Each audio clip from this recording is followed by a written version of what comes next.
السلام عليكم ورحمة الله وبركاته. نحمده ونصلي ونسلم على رسوله الكريم، أما بعد.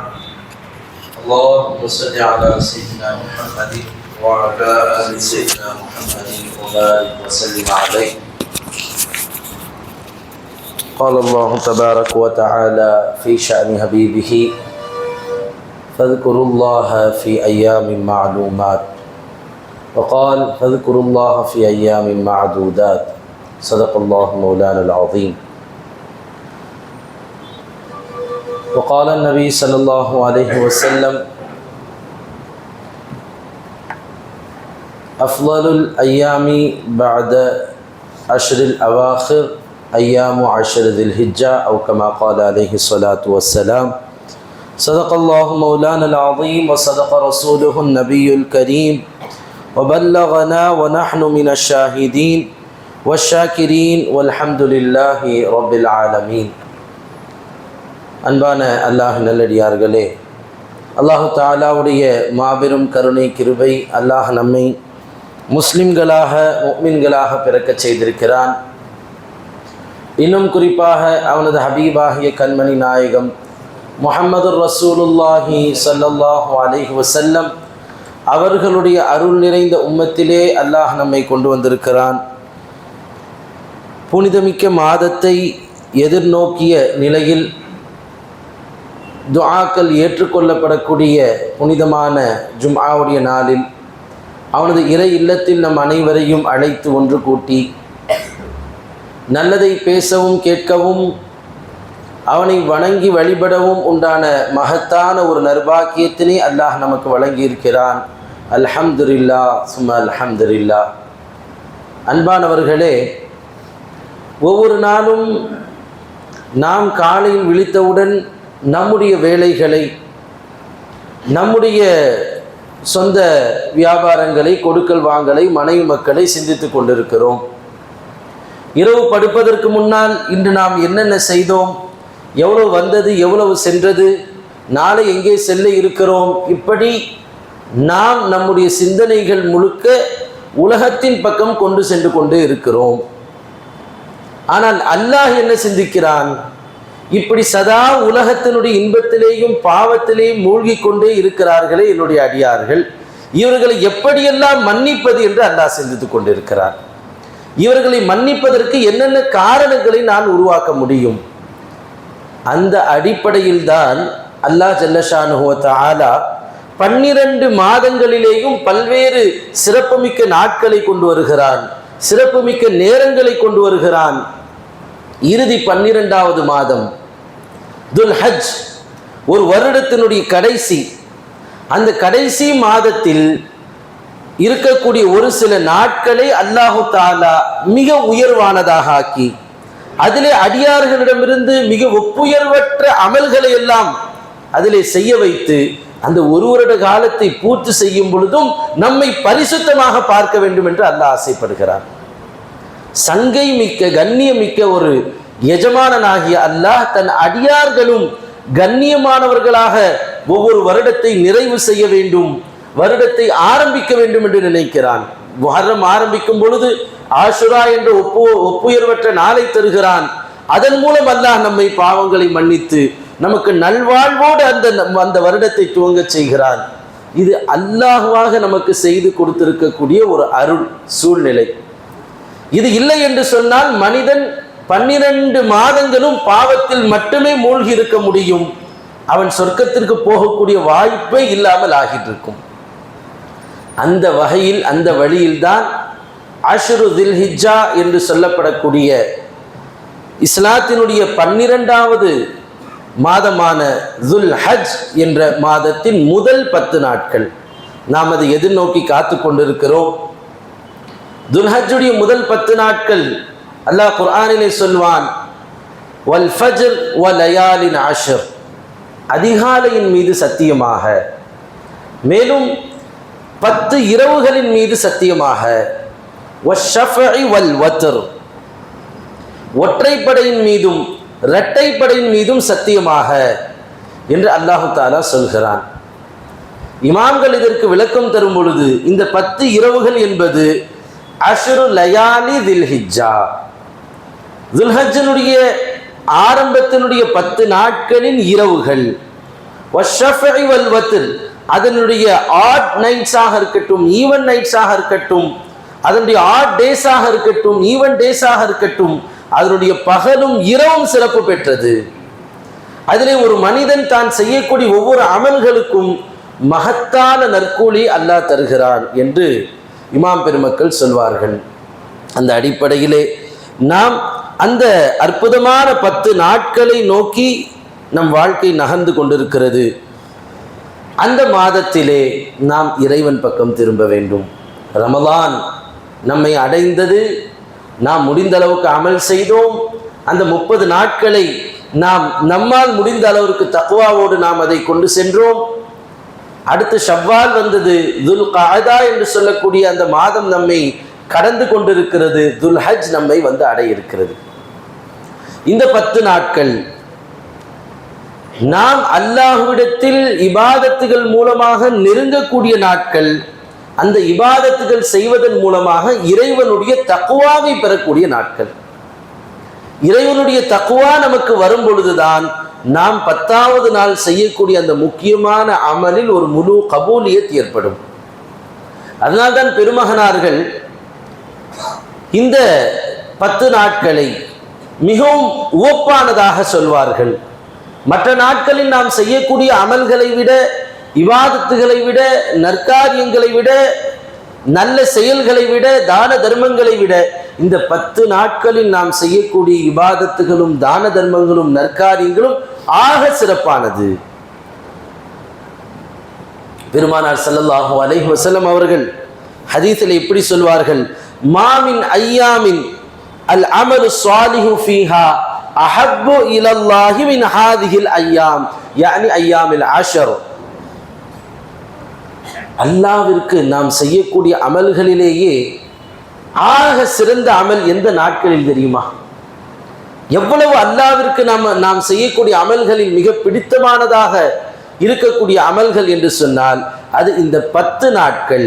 அதாவது துல்ஹஜ்ஜனுடைய முதல் 10 நாட்களில் நாம் செய்யக்கூடிய அமல் அல்லாஹ் ரொம்பவும் பிரியப்படுகிறான். இந்த அமல்களை அல்லாஹு தஆலா உற்று நோக்கி பார்க்கிறான். என் அடியார்கள் இந்த 10 நாட்கள் எதை செய்கிறார்கள், எந்த அமலை செய்கிறார்கள், எனக்காக வேண்டி இஹ்லாஸோடு நேரத்தை ஒதுக்குகிறார்களா என்று அல்லாஹ் பார்க்கிறான்.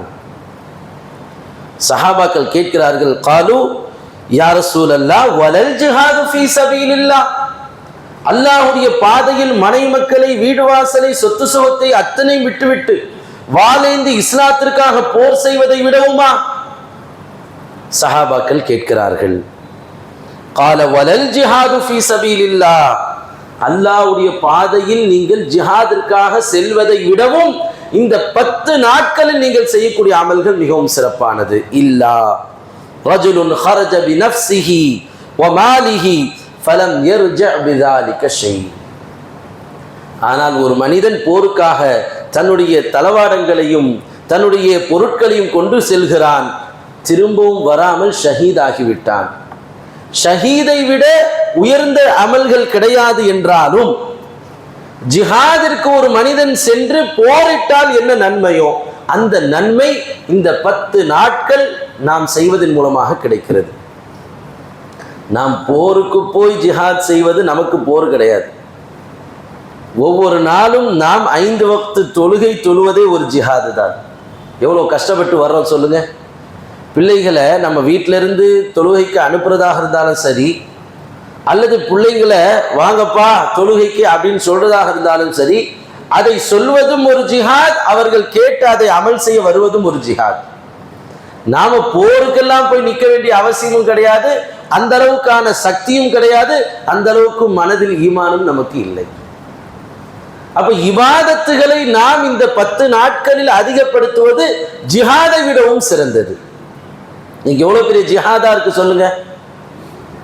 இமாம்கள் சொல்வார்கள், லா துத்ஃபிஉ சுருஜக்கும் லயாலி அஷர் தில் ஹிஜ்ஜா, இரவு நேரத்தில் இந்த தில்ஹிஜ்ஜாவுடைய 10 நாட்கள், துல்ஹஜ்ஜுடைய 10 நாட்கள் இரவில் விளக்கை எல்லாம் அணைத்து விட்டு தூங்கி விடாதீர்கள். கொஞ்ச நேரமாவது இரவில் விளக்கை போட்டு நீங்கள் விழித்திருந்து அமல் செய்யுங்கள். இரவில் விளக்கு எரிய வேண்டும், நாம் அமல் செய்ய வேண்டும். இன்னைக்கு நம்ம எல்லார் வீட்லையும் இரவில் ஒரு விளக்கு எரிகிறது, வேறு அமல் நடக்கிறது. ரூமே இருட்டா இருக்கும். சில பேருக்கு பெட்ஷீட்டுக்குள்ள அந்த விளக்கு எரியும், சில பேருக்கு ரூம் மட்டும் இருட்டா இருக்கும், கைக்கு நடுவில் அந்த விளக்கு எரிந்து கொண்டிருக்கும். மொபைல் போனை வச்சு நம்முடைய பிள்ளைகள் படுத்திருப்பார்கள். இதை அவர்கள் கையிலிருந்து வாங்குவது ஒரு மிகப்பெரிய ஜிஹாத்.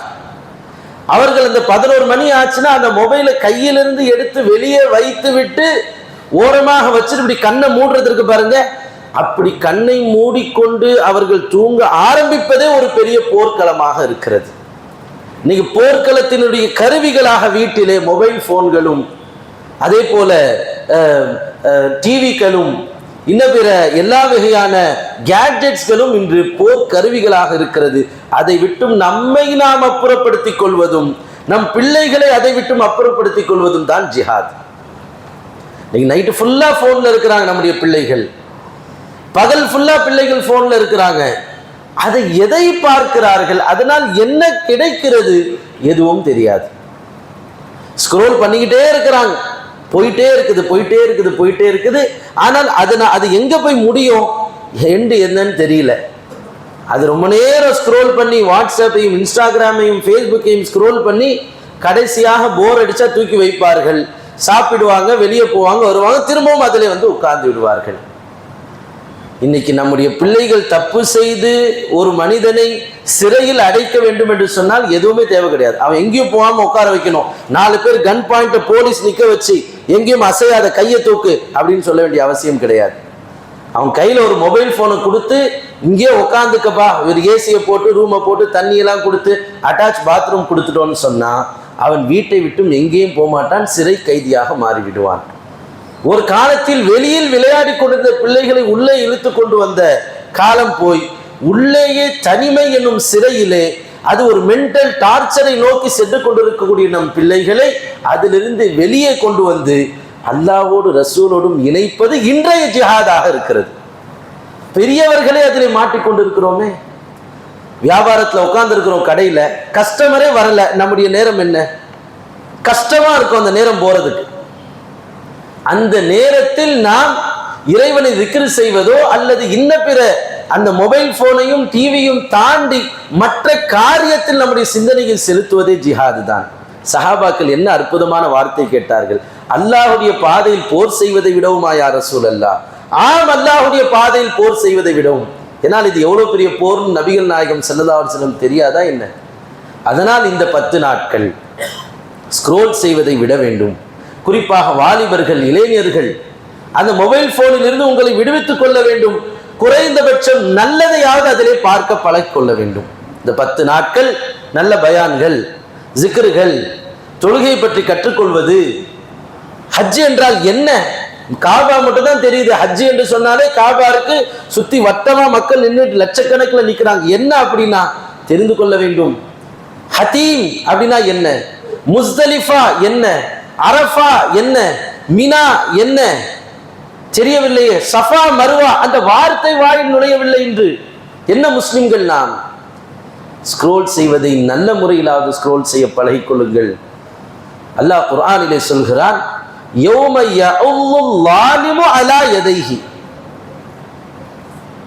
இந்த வசனத்தினுடைய விளக்கம் முன் சென்ற முஃபஸ்ஸிரீன்கள் என்ன சொல்லுவாங்க, ஒரு மனிதன் நாளை மறுமையில் சொர்க்கம் நரகத்தை கண்ணில் பார்த்து விட்ட பிறகு தன் கை விரல்களை கடித்து கொண்டு அழுவான். அது என்ன அதனுடைய விளக்கம்? எப்பவுமே ஒரு நம்முடைய வழக்கத்தில் இருக்கக்கூடியது கை சேதமா இருக்குது, வருத்தத்தை நாம் என்ன சொல்லுவோம், ஒரு கை போன மாதிரி இருக்குதுங்க, கை சேதமாக இருக்கிறது, கையை கடித்து கொண்டு அவன் என்ன செய்யறான், வருத்தப்படுறான். இதுதான் விளக்கமாக இருந்தது. ஆனால் நாளை மறுமையில் ஏன் ஒரு மனிதன் விரலை கடித்துக் கொள்வான்? அதற்கு இன்னைக்கு நமக்கு நவீன உலகத்தில் டெக்னாலஜிகள் வந்த பிறகுதான் அதற்கான விளக்கம் நமக்கு தெரிகிறது. எந்த விரல்களை கொண்டு நாம் பல்வேறு தவறுகளிலும் நேரங்களை வீணடிப்பதிலும் ஈடுபடுகிறோமோ, இன்னைக்கு தவறுகள் அப்படின்னு சொன்னா அதுல ஆபாசம் பார்க்கிறது, பல்வேறு அசிங்கங்களை பார்ப்பது என்பது மட்டுமல்ல, இன்னைக்கு நமக்கு மத்தியில அந்த செல்போனில் நிறைய நல்ல விஷயங்களும் அதெல்லாம் நல்ல விஷயம்தான் என்று நினைக்கக்கூடியது என்ன? காமெடிகள், தேவையற்ற குப்பையான காமெடிகளை பார்க்கிறோம். அதை பார்த்து சிரிச்சா ஒன்றும் தப்பில்லையே. பிராங்க் செய்கிறார்கள், அடுத்தவர்களை ஏமாற்றுவது, திடுக்கிட செய்வது, இர்ஆபுல் முஸ்லிம் என்ற ஹதீஸிலே வரக்கூடிய பாவங்களில் மிக மோசமான பாவம் பிற முஸ்லிம்களை திடுக்கிட செய்வது, அவர்களுக்கு மனதில் ஒரு அதிர்வை, ஒரு வைப்ரேஷனை ஏற்படுத்துவது, இதுவும் பாவம் என்று ஹதீஸிலே வருகிறது. இந்த வைப்ரேஷன்களை பிராங்க் என்பதன் மூலமாக செய்கிறார்கள், அதை பார்த்து கொண்டிருக்கிறார்கள். தேவையற்ற உலகத்தில் இல்லாத அல்லாஹ் ரசூல் ஒரு மனைவி இப்படி பார்க்க வேண்டும், கண்ணியமாக நடத்த வேண்டும் என்று சொல்கிறார்கள். ஆனால் திருமணத்திற்கு பின்னால் ஒரு மனைவியை ஒரு தொல்லையாக, ஒரு டார்ச்சராக உருவகப்படுத்தக்கூடிய காட்சிகளை நாம் பார்த்து கொண்டிருக்கிறோம். தாய் தந்தையர்களை ஒரு சுமையாக காட்டக்கூடிய அந்த காமெடிகளையும் அந்த சிரிப்புகளையும் நாம் பார்த்து கொண்டிருக்கிறோம். நம் உள்ளம் தானாக அது விஷயமாக நபி அவர்கள் எதை சொல்லியிருக்கிறார்களோ அதற்கு மாற்றமாக நம்மை சிந்திக்க வைக்கிறது. நாம் நம்முடைய நண்பர்களுக்கு மத்தியிலே பேசிக்கொள்ளும் பொழுதும் கூட அதில் எப்படி காட்டுகிறார்களோ அதை போலவே நாம் பேசிக்கொள்கிறோம். மனைவியை நோக்கும் பொழுது அவன் சொன்ன மாதிரியே நடக்குது என்று நாம் தவறாக நினைக்கிறோம். ஆனால் அந்த நேரத்தில் மார்க்கம் நாம் எப்படி அதை சகிப்புத்தன்மையோடு பழகி கொள்ள வேண்டும். மன் சபர அலா அதா ஜௌஜதிஹி, எந்த ஒரு மனிதன் தன்னுடைய மனைவி தரக்கூடிய தொல்லைகளை தாங்கிக் கொள்கிறானோ நாளை சுவனபதியில் அவனுக்கு உயர்ந்த அந்தஸ்து இருக்கிறது. பெருமானார் ஸல்லல்லாஹு அலைஹி வஸல்லம் சொல்கிறார்கள். எந்த ஒரு பெண் தன் கணவனுடைய அந்த கஷ்டங்களை, சுமைகளை சகித்துக் கொள்கிறாளோ நாளை மறுமையில் அவர்களுக்கு மரியம் இப்னு இம்ரானுடைய மகள் மரியம் அலைஹிஸ்ஸலாமுக்கு என்ன அந்தஸ்து இருக்கிறதோ அந்த அந்தஸ்தில் அல்லாஹ் கொண்டு போய் வைப்பான். மரியம் அலைஹிஸ்ஸலாமுடைய அந்தஸ்து சாதாரணமானதா? இந்த உலகத்திலேயே அல்லாஹ் அவர்களுக்கு உயர்ந்த அந்தஸ்தை கொடுத்தான். நாளை மறுமையில் சோனபதியில் பெருமானாருடைய மனைவியாக அவர்கள் ஆக இருக்கிறார்கள். சாதாரண அந்தஸ்தா இது? அப்போ ஒரு கணவன் மனைவியை சகித்துக் கொள்வது, மனைவி கணவனை சகித்துக் கொள்வது என்பது ஈருலகிலும் பாக்கியம் தரக்கூடியதாக இருக்கிறது. அது இன்னைக்கு எப்படிப்பட்ட கேவலமாக ஒரு குடும்பத்திலே ஒரு சீரழிவாக இன்று வலைத்தளங்களிலே காட்டப்படுகிறது. அதை பார்ப்பதும் அதை பார்த்து நம் நேரங்களை போக்கிக் கொள்வதும் இதுவெல்லாம் நாளை நாம் நம் விரல்களை கடித்துக் கொண்டு அழுவதற்கு சமமான செயல்கள். அல்யௌம நக்திமு அலா அஃப்வாஹிஹிம் வ துகல்லிமுனா ஐதீஹிம், நாளை உங்களுடைய வாய்களுக்கு நாங்கள் பூட்டு போட்டு விடுவோம். ஏன்னா வாய் திறந்து பாவம் செய்யற காலங்கள்லாம் போயிடுச்சு. என்னப்பா வீட்டுக்குள்ள வந்து அவன் பேசவே மாட்டான், பேசினாதானே பல பலா வரும், அதனால வாயை மூடிக்கிட்டா ஹஜ்ரத். அப்ப எந்த பலாவும் செய்யறதே இல்லையா? வாயால எந்த பாவமும் செய்யலன்னு சொன்னால் அவனுடைய கரங்கள் நாளை மறுமையில் பேசும். யா அல்லாஹ், என்னை கொண்டு இவன் என்னென்ன செய்தான் தெரியுமா, எப்படி எப்படிப்பட்ட செயல்கள் என்னை ஈடுபடுத்தினான் தெரியுமான்னு கைகள் பேசும். ஆக இதெல்லாம் சொல்ல வர காரணம் என்னவென்று சொன்னால், இந்த 10 நாட்களில் நாம் செய்யக்கூடிய அந்த இபாதத்துகள் ஜிஹாதை விடவும் உயர்ந்தது. அதனால் இன்ஸ்டாகிராமையும் வாட்ஸ்அப்பிலும் தங்களை சிறைப்படுத்தி கொண்ட, அடிமையாக்கி கொண்ட வாலிபர்கள் இந்த நாட்களை சிறப்பாக பயன்படுத்தி கொள்ள வேண்டும். நல்ல அமல்களில் நாம் ஈடுபடுத்தி கொள்ள வேண்டும். ஒரு நாளைக்கு ஒவ்வொரு குடும்பத்திலேயும் ஒரு சிஸ்டம் இருக்கணும். காலையில எந்திரிக்கணும், ஆபீஸ் போகணும், காலையில எந்திரிக்கணும், ஸ்கூலுக்கு போகணும், மதியானம் வரணும், சாப்பிடணும், ஒரு மணி நேரம் ரெஸ்ட் எடுக்கணும், டியூஷன் போகணும், ஒரு சிஸ்டம் வைத்திருக்கிறோமா இல்லையா? அதுல இதையெல்லாம் இன்க்ளூட் பண்ணிக்கணும். ஒரு நாளைக்கு 1000 சலவாத் குடும்பத்தில் அத்தனை பேரும் ஓத வேண்டும். ஒரு 500 முறையாவது இஸ்திக்ஃபார் குடும்பத்தில் அத்தனை பேரும் ஓத வேண்டும். ஒரே ஒரு பக்கமாவது குறைந்தபட்சம் குர்ஆன் அத்தனை பேரும் குடும்பத்தில் ஓத வேண்டும். ஒரே ஒரு ஹதீஸையாவது நாம் அன்றைய நாள் தெரிந்து கொள்ள வேண்டும். ஒரு குர்ஆனுடைய வசனத்தை நாம் தெரிந்து கொள்ள வேண்டும். ஒரு நல்லோர்களுடைய வாழ்க்கை வரலாறை படிப்பினையாக நாம் ஆக்கிக் கொள்ள வேண்டும். இதையெல்லாம் மார்க்கம் சார்ந்து நாம் ஒன்றாக இணைந்து வளர்வதற்கும் அந்த நல் அமல்களுடைய பழக்கத்தை நம்முடைய டெய்லி ஆக்டிவிட்டீஸ் நாம் அதை சேர்த்து கொண்டு பழக்கமாக ஆக்கிக்கொள்ள குடும்பத்தில் இருக்கக்கூடிய குடும்ப தலைவர்கள் எல்லா வகையான முயற்சிகளை எடுக்க வேண்டும். அதற்கு இது போன்ற சிறப்பான 10 நாட்களை அதற்கென்று ஒதுக்க வேண்டும். 10வது நாள் 10ஆம் தேதி பிள்ளைகள் ஸ்கூல் தொடக்குது, தயாராகிறோமா இல்லையா? அதை விட அதிகமாக இந்த துல்ஹஜ்ஜுடைய 10ற்கு நாம் முக்கியத்துவம் தர வேண்டும், தயாராக வேண்டும். ரமலானுடைய கடைசி 10 நாட்களுக்கு பிறகு இமாம்கள் சொல்வார்கள் மிக சிறப்பான நாட்கள் துல்ஹஜ்ஜுடைய 10 நாட்கள். இந்த நாட்களில் நாம் அமல் செய்ய வேண்டும், இரவுகளில் அமல் செய்ய வேண்டும், குறிப்பாக தக்பீர்களை அதிகப்படுத்திக் கொள்ள வேண்டும். இப்னு உமர் ரலியல்லாஹு அன்ஹு போன்ற சஹாபாக்கள் யதஹபூன இல ஸூக் வ யுகப்பிரூன், அந்த 10 நாட்களில் வியாபார தலங்கள், சந்தைகள் எல்லா இடத்திற்கும் போய் அதிகமாக தக்பீர் சொல்வார்கள், அல்லாஹ்வை நினைவு கூறுவார்கள். காரணம், அல்லாஹ் சொல்கிறான் ஃபி ஐயாமின் மஅலூமாத் யذ்குரூனல்லாஹ ஃபி ஐயாமின் மஅலூமாத், அறியப்பட்ட அந்த நாட்களில் அவர்கள் அல்லாஹ்வை அதிகம் zikr செய்வார்கள். அல்லாஹ் அல்லாஹ் என்ற zikரை அதிகப்படுத்திக் கொள்வார்கள், சுப்ஹானல்லாஹ் என்று அதிகம் சொல்வார்கள், அல்லாஹு அக்பர் என்ற தக்பீரை அதிகப்படுத்துவார்கள் என்று அல்லாஹ் சொல்கிறான். அதனால் நாம் அந்த நாட்களிலே தக்பீரையும் அல்லாஹ் என்ற zikரையும் அதிகப்படுத்திக் கொள்ள வேண்டும். அதே போல் அல்லாஹ் இன்னொரு வசனத்திலே சொல்லும் பொழுது 12 மாதங்களை அல்லாஹு தாலா நிர்ணயித்திருக்கிறான். மின்ஹா அர்பஅத்துன் ஹுரும், அதிலே 4 மாதங்களை எல்லாம் சிறப்பாக ஆக்கியிருக்கிறான். ஃபலா தظلموا فيهن انفسكم, அந்த மாதங்களில் அந்த நாட்களில் உங்களுக்கு நீங்கள் அநீதி செய்து கொள்ளாதீர்கள் என்று அல்லாஹ் சொல்கிறான். அநீதி செய்து கொள்வது என்றால் என்ன? நமக்கு நாமே பல்வேறு பாவங்களை செய்து பாவ பட்டியலை நிரப்புவது, அடுத்தவர்களோடு நாம் உறவாடக்கூடிய ஹுகூகுல் இபாத் என்று சொல்லப்படக்கூடிய அடியார்களுக்கு செய்ய வேண்டிய கடமைகளில் தவறிழைப்பது, அவர்களுக்கு தொல்லைகள் கொடுப்பது, பல்வேறு வகையான அநீதிகளை அநியாயங்களை அவர்கள் மீது கட்டவிழ்த்து விடுவது, இதுவெல்லாம் நாம் அந்த நாட்களுக்கு இறைவன் தந்த கண்ணியத்தை சிதைப்பதாக இருக்கிறது. அப்படி ஐயாமுல் ஜாஹிலியாவில் வாழ்ந்த அரபுகள் கூட கண்ணியமிக்க நாட்கள், சிறப்பான மாதங்களிலே அவர்கள் போர் செய்ய மாட்டார்கள், சண்டை சச்சரவில் ஈடுபட மாட்டார்கள், பிறரோடு நல்ல முறையில் நடந்து கொள்வதற்கு முடிந்த அளவிற்கு அவர்கள் முயற்சி செய்வார்கள். ஐயாமுல் ஜாஹிலியா, மிருகங்களாக வாழ்ந்த காலத்தில் இருக்கக்கூடிய மக்களும் கூட கண்ணியமான நாட்களுக்கு கண்ணியம் தருவார்கள். ஆனால் அல்லாஹ்வையும் தெரியாது, மார்க்கமும் கிடையாது. நமக்கு அத்தனையும் இருந்தும் இந்த கண்ணியமான நாட்களை நாம் கேவலப்படுத்தி விடக்கூடாது. நம்முடைய செயல்பாடுகள் மூலமாக, நம்முடைய சிந்தனைகள் மூலமாக, பிறரோடு நாம் நடந்து கொள்ளக்கூடிய விதத்தின் மூலமாக நாம் அதை சிதைத்து விடக்கூடாது. எனவே நாம் நல்ல முறையில் அடுத்தவர்களுக்கு தான தர்மங்கள் செய்வது, உதவிகள் செய்வது, பிறரை நல்ல எண்ணத்தோடு பார்ப்பது, பிறருக்கு தேவையான எல்லா விதமான காரியங்களை நம்மால் முடிந்த அளவிற்கு முயற்சி செய்து அந்த தேவைகளை நிறைவேற்றுவது, இதுவெல்லாம் இந்த நாட்களை நாம் கண்ணியப்படுத்துவதாக இருக்கிறது.